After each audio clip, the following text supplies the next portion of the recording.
কি আমি তোমাদের একটু উষ্ণতারই একটু বিভিন্ন রকম যে টার্মসগুলো আছে সেগুলো নিয়ে আলোচনা করব। হ্যাঁ, তার মধ্যে প্রথমেই যেটা আসবে যে বৈপরীত্য উত্তাপ।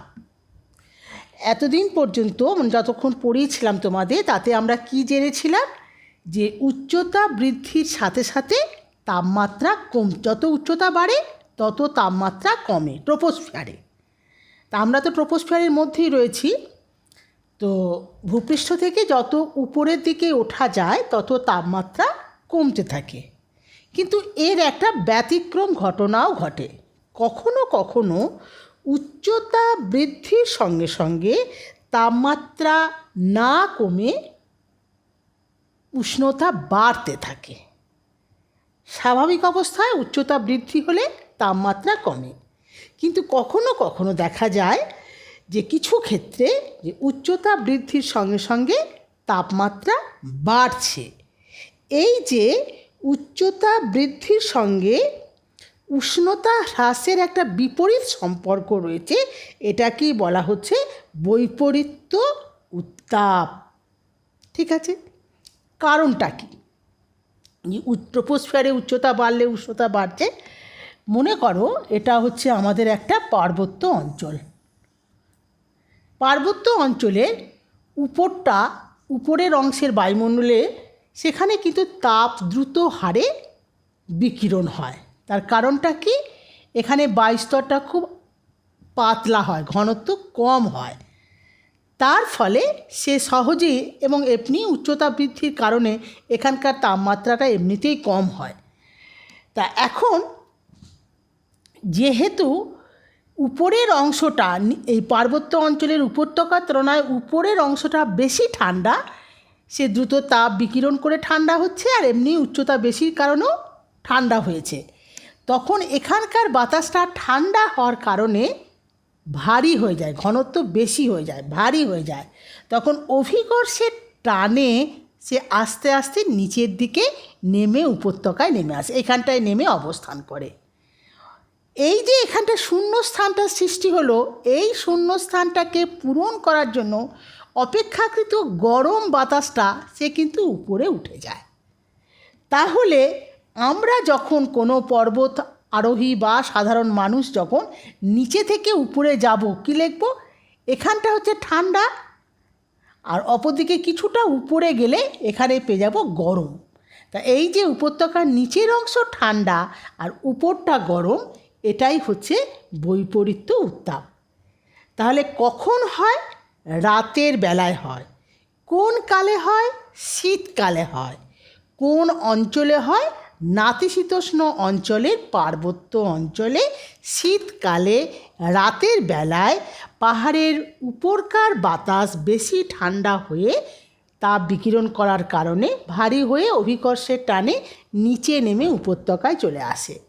উপত্যকার অপেক্ষাকৃত উষ্ণ বাতাস হালকা বলে উপরে উঠে যায় ওই স্থানটাকে পূরণ করার জন্য। ফলে কোনো মানুষ যখন নিচে থেকে পাহাড়ের উপর দিকে ওঠে, সে প্রথমে ঠান্ডা বাতাসটা পায়, তারপরে উষ্ণ গরম বাতাসটা অনুভব করে। এটাকেই বলা হচ্ছে বৈপরীত্য উত্তাপ। আর এই যে বাতাসটা নেমে এলো ঠান্ডা ও ভারী হয়ে উপত্যকায় অবস্থান করছে, এটাকে বলা হয়ে থাকে ক্যাটাবেটিক বায়ু। ক্যাটাবেটিক বায়ু। ঠিক আছে, এখন এই ক্যাটাবেটিক বায়ু যেটা নেমে এলো সেটা ঠান্ডা বাতাস, আর গরম বাতাসটা উপরে উঠে গেল। তা এর জন্যে কি হয়? বৈপরীত্য উত্তাপের জন্যে পাহাড়ি অঞ্চলে কুয়াশার সৃষ্টি হয়। এটা একটা জলবায়ুগত এফেক্ট। হ্যাঁ, ক্যাটাবেটিক বায়ু অর্থাৎ উষ্ণ শীতল বায়ু যেখানে মিশে যাচ্ছে, মিলিত হচ্ছে, সেখানে কিন্তু কুয়াশার সৃষ্টি হয়। বৈপরীত্য উত্তাপের কারণে পার্বত্য অঞ্চলে কুয়াশার সৃষ্টি হয়। কোনো বুঝতে কিছু অসুবিধা নেই? ঠিক আছে, এইবারে তোমাদের যে টার্মসটা নিয়ে আলোচনা করব সেটা হচ্ছে সমষ্ণ রেখা।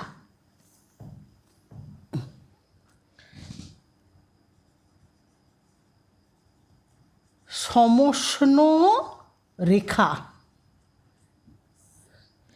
সমষ্ণ রেখা কাকে বলে? পৃথিবী পৃষ্ঠের যে সমস্ত অঞ্চলের তাপমাত্রা একই রকমের, সেই সমস্ত যে সমস্ত অঞ্চলে যে সমস্ত স্থানের তাপমাত্রা একই রকমের, মনে করো আজকে হচ্ছে তোমার জয়পুরের তাপমাত্রা, বা তোমার হচ্ছে যে চলে যাচ্ছি পাকিস্তানে, ভারতেরই চলে যাচ্ছি তোমার এলাহাবাদের তাপমাত্রা, বা দেখা গেল এখানে তোমার কী বলবো, জয়পুর যখন আছে, এখানে কয়েকটা নির্দিষ্ট স্থান আছে, এখানে তোমার মনে করছি যে বক্রেশ্বর। তাহলে এই যে সমস্ত স্থানের উষ্ণতা মোটামুটি একই রকম, মোটামুটি মানে একই রকমের, সেই সমস্ত স্থানগুলোকে যোগ করলে যে কাল্পনিক রেখাটা পাওয়া যায় তাকেই বলা হয়ে থাকে সমষ্ণ রেখা। ঠিক আছে, তাহলে কি বলবে, ভূপৃষ্ঠের একই উষ্ণতা বিশিষ্ট স্থানকে মানচিত্রে যে রেখা দিয়ে যুক্ত করা হয় তাকেই বলা হয়ে থাকে সমষ্ণ রেখা। হ্যাঁ, এখন সমষ্ণ রেখার কয়েকটা বৈশিষ্ট্য আছে। এখন সমষ্ণ রেখার সাহায্যে আমরা মানচিত্র তো সমষ্ণ রেখাগুলো এঁকে দেওয়া থাকে, তো এই সমষ্ণ রেখার সাহায্যে আমরা ভূপৃষ্ঠের কোনো স্থানের উষ্ণতার বন্টন সম্পর্কে একটা ধারণা করতে পারি। ঠিক আছে, এবারে কতগুলো বৈশিষ্ট্য আছে। প্রথম যে বৈশিষ্ট্যটা হচ্ছে যে সমষ্ণ রেখাগুলো বিভিন্ন অক্ষরেখার প্রায় সমান্তরালে অবস্থান করে। তার কারণ অক্ষাংশ বরাবর তো একই অক্ষাংশযুক্ত অঞ্চলে উষ্ণতা একই রকম হয়ে থাকে, তার জন্যে সমষ্ণ রেখাগুলো অক্ষরেখার প্রায় সমান্তরালে হয়ে থাকে। 2 নম্বর, অক্ষরেখাগুলো যেহেতু পৃথিবীকে পূর্ব পশ্চিমে বেষ্টন করে আছে, সমষ্ণ রেখাগুলো পৃথিবীকে পূর্ব পশ্চিমে বেষ্টন করে আছে, পূর্ব পশ্চিমে বিস্তৃত। ঠিক আছে, আর একই অক্ষরেখা বরাবর যেহেতু সূর্যরশ্মির তাপীয় ফল সমান, এটা তো আগেই বললাম, তার জন্য অক্ষরেখাগুলোর প্রায় সমান্তরালে আমাদের সমষ্ণ রেখাগুলো হয়। 2 নম্বর হচ্ছে উচ্চ অক্ষাংশের তুলনায় নিম্ন অক্ষাংশ মানে 0 ডিগ্রি, উচ্চ অক্ষাংশ মানে হচ্ছে তোমার 90 ডিগ্রি। তো উচ্চ অক্ষাংশের তুলনায় নিম্ন অক্ষাংশে সমষ্ণ রেখাগুলোর মান বেশি হয়। সমষ্ণ রেখার মান বেশি হয় মানে নিম্ন অক্ষাংশে যেখানে সমষ্ণ রেখার মান 27 ডিগ্রি সেন্টিগ্রেড হয়তো, সেখানে হয়তো সমষ্ণ রেখার মান -5 ডিগ্রি সেন্টিগ্রেড। তাহলে নিম্ন অক্ষাংশের তুলনায় উচ্চ অক্ষাংশে সমষ্ণ রেখার মান কম হচ্ছে, বা উচ্চ অক্ষাংশের তুলনায় নিম্ন অক্ষাংশে সমষ্ণ রেখার মান বেশি হলো। 3 নম্বর হচ্ছে যেটা, মেরু অঞ্চলে বার্ষিক গড় উষ্ণতা সবচেয়ে কম হয়, তো কারণ মেরু অঞ্চলে সূর্যরশ্মির তাপীয় ফল সবচেয়ে কম, তার জন্য মেরু অঞ্চলে থেকে নিরক্ষীয় অঞ্চলে সমষ্ণ রেখার মানটা বেশি হয়। তারপরে যেটা বলবে যে উত্তর গোলার্ধের তুলনায় দক্ষিণ গোলার্ধে সমষ্ণ রেখাগুলোর মধ্যে ব্যবধান বেশি। এই একটা সমষ্ণ রেখা হয়তো এটা হচ্ছে দক্ষিণ গোলার্ধে, আর উত্তর গোলার্ধের ক্ষেত্রে খুব কাছাকাছি অবস্থান করে। তার কারণটা হচ্ছে দক্ষিণ গোলার্ধে জলভাগের পরিমাণটা বেশি।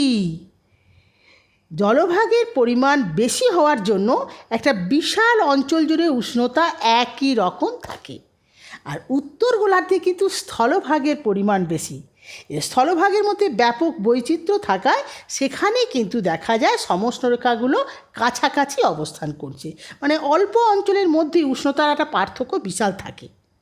ঠিক আছে, তাহলে উত্তর গোলার্ধের তুলনায় দক্ষিণ গোলার্ধে সমষ্ণ রেখাগুলোর মধ্যে ব্যবধান বেশি হয়ে থাকে, তার কারণ জলের পরিমাণটা বেশি বলে। আবার কি হয়, সমষ্ণ রেখাগুলো যখন জল থেকে স্থলে বা স্থল থেকে জলভাগে বিস্তৃত হয় তখন কিছুটা সেটা বেঁকে যায়।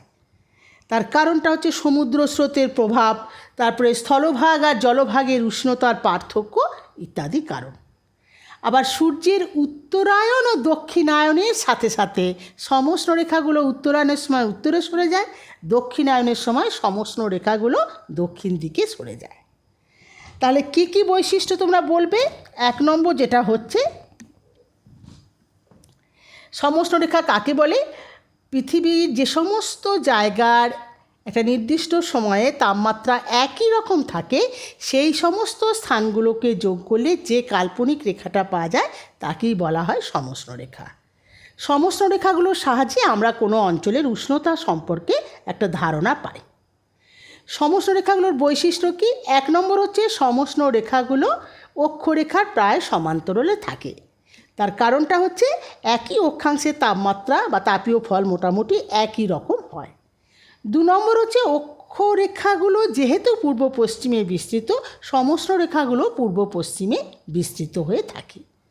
3 নম্বর বলবে উচ্চ অক্ষাংশের তুলনায় নিম্ন অক্ষাংশে সমষ্ণ রেখার মান বেশি হয়ে থাকে। 4 নম্বর কি? জলভাগ থেকে স্থলভাগে বা স্থলভাগ থেকে জলভাগের দিকে সমষ্ণ রেখাগুলো যখন বিস্তৃত হয় তখন কিছুটা বেঁকে যায়। তারপরে যেটা কি বলবে, উত্তর গোলার্ধের তুলনায় দক্ষিণ গোলার্ধে সমষ্ণ রেখাগুলোর মধ্যে ব্যবধান খুব বেশি হয়ে থাকে। আর সূর্যের উত্তরায়ণ ও দক্ষিণায়নের সাথে সাথে সমষ্ণ রেখাগুলো কিছুটা উত্তরে বা কিছুটা দক্ষিণে সরে যায়। উত্তরায়ণের সময় উত্তরে সরে যায়, দক্ষিণায়নের সময় দক্ষিণে সরে যায়। কোনো অসুবিধা নেই কিছু? এইবারে যেটা হচ্ছে তাপমণ্ডল নিয়ে তোমাদের আলোচনা করব। তাপমণ্ডল,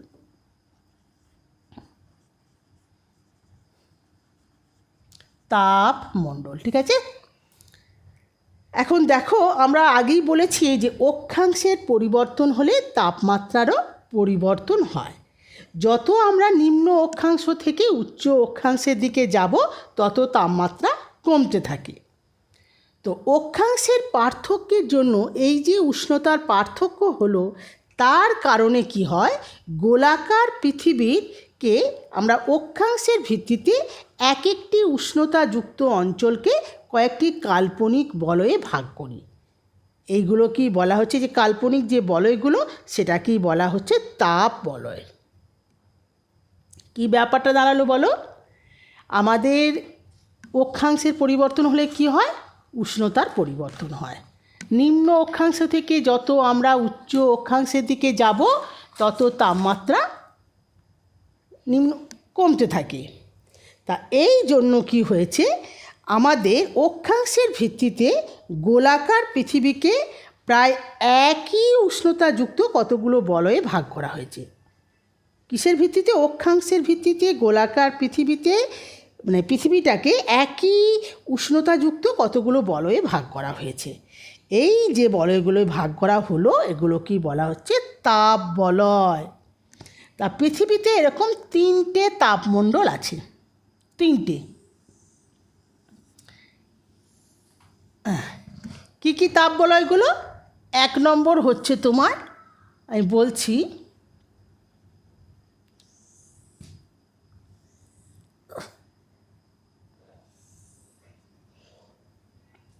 আচ্ছা এটাকে এইভাবে না করে দিয়ে এটা করে, আচ্ছা এটা হচ্ছে 0 ডিগ্রি অক্ষাংশ, 23.5 ডিগ্রি উত্তর, 23.5 ডিগ্রি দক্ষিণ, 66.5 ডিগ্রি দক্ষিণ, 90 ডিগ্রি দক্ষিণ, তেমনি 90 ডিগ্রি নর্থ, আর এটা তোমার হচ্ছে 66.5 ডিগ্রি নর্থ। আমি বললাম উষ্ণতার পার্থক্যের কারণে গোলাকার পৃথিবীকে কতকগুলো একই উষ্ণতাযুক্ত কতগুলো বলয়ে ভাগ করা হয়েছে। গোলাকার পৃথিবীকে একই উষ্ণতাযুক্ত কতগুলো বলয়ে ভাগ করা হয়েছে, এদের কি বলা হচ্ছে? তাপ বলয় বা তাপমণ্ডল। পৃথিবীতে মোট 3টে তাপ বলয় আছে। 1 নম্বর হচ্ছে উষ্ণমণ্ডল, উষ্ণমণ্ডল। প্রথমে উষ্ণমণ্ডল সম্পর্কেই বলছি। নিরক্ষরেখা, এই যে 0 ডিগ্রি রেখাটা, এটাই হচ্ছে নিরক্ষরেখা।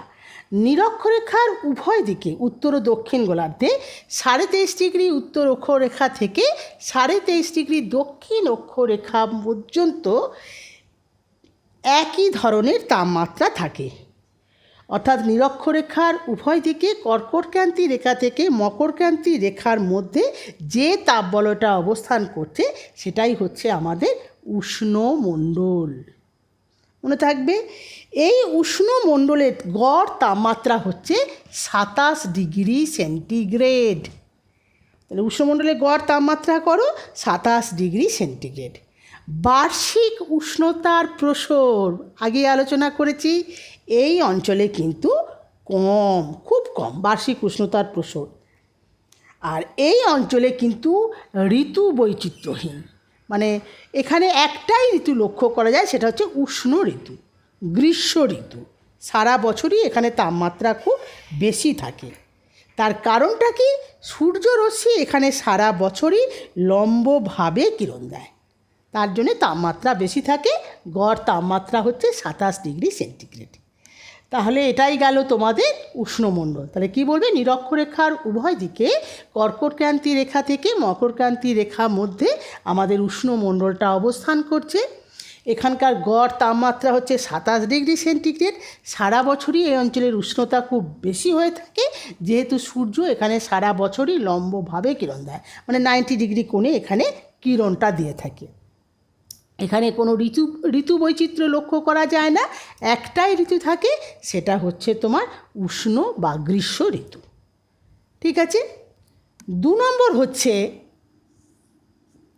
তাহলে এটাই হচ্ছে আমাদের উষ্ণমণ্ডল। উষ্ণমণ্ডল, এটা উষ্ণমণ্ডল, এই পুরো জোনটাই হচ্ছে আমাদের উষ্ণমণ্ডল। ঠিক আছে। নাতিশীতোষ্ণ মণ্ডল।